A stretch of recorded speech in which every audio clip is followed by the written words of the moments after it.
एक और बहुत ही इंपॉर्टेंट खबर आपको बता देते हैं देहरादून से ही, जहां सैनिकों की शैक्षणिक योग्यता बढ़ाने की तैयारी कर ली गई है। शैक्षणिक योग्यता बढ़ाने के लिए सेंटर खोले जाएंगे और विश्वविद्यालय की ओर से केंद्र खोले जाने की तैयारी है। कुमाऊं रेजिमेंट रानीखेत में, गढ़वाल में सेंटर्स खोले जाएंगे। गढ़वाल के रुड़की में भी सेंटर्स खोले जाने हैं।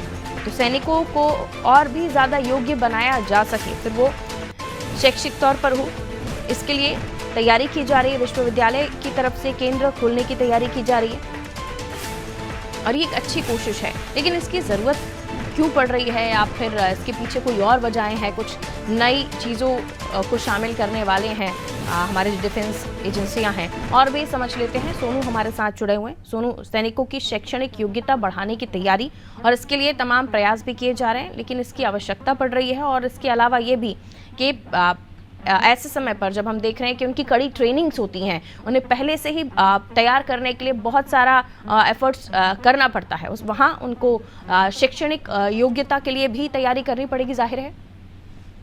देखिए पारुल, ये क्योंकि उत्तराखंड जो है वो सैन्य बाहुल्य प्रदेश है और जो भारतीय सैन्य अकादमी है वो उत्तराखंड की राजधानी में ही स्थापित है। और ऐसे में हम ये कह सकते हैं कि उत्तराखंड के हर तीसरे घर का एक नौजवान जो है वो सेना में शामिल होता है। तो ये उन जवानों की जब सेना में भर्ती होते हैं जिनकी क्वालिफिकेशन 10वीं और 12वीं की रही है या इतनी ही सीमित रही है, तो ऐसे में जब उस सेना की वो ज्वाइनिंग कर लेते तो अधिकारी बनने के लिए उनको सहूलियत हो सके, इसी को ध्यान में रखते हुए ये व्यवस्था की जा रही है। राज्यपाल ने जो उत्तराखंड विश्वविद्यालय है उसके कुलाधिपति को, उसके कुलपति को इस बात के लिए कहा है कि इसकी व्यवस्था को मुकम्मल किया जाए और सेंटर खोले जाए कि जो सेना ज्वाइन करने के बाद जो है अधिकारी बनना चाहते हैं और उनकी क्वालिफिकेशन बीच में अगर कहीं बाधा बन रही है तो उसमें सहयोग कैसे किया जा सकता है, इसका एक खाका तैयार किया जाए। अब इसके प्रयास किए जा रहे हैं, इसकी तैयारी की जा रही है और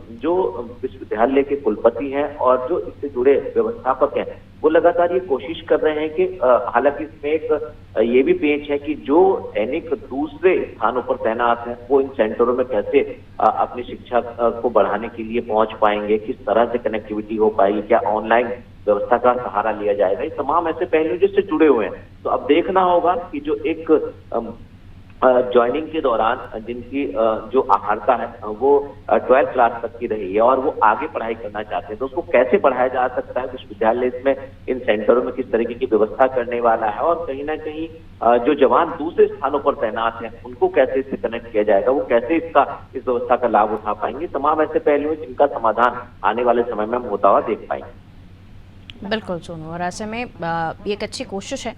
बहुत शुक्रिया जानकारी के लिए। सैन्य प्रदेश होने की वजह से भी ये कोशिशें की जा रही हैं कि सैनिकों की शैक्षणिक योग्यता को और भी बढ़ाया जाए और इसके लिए सेंटर्स खोलने के प्रयास होंगे।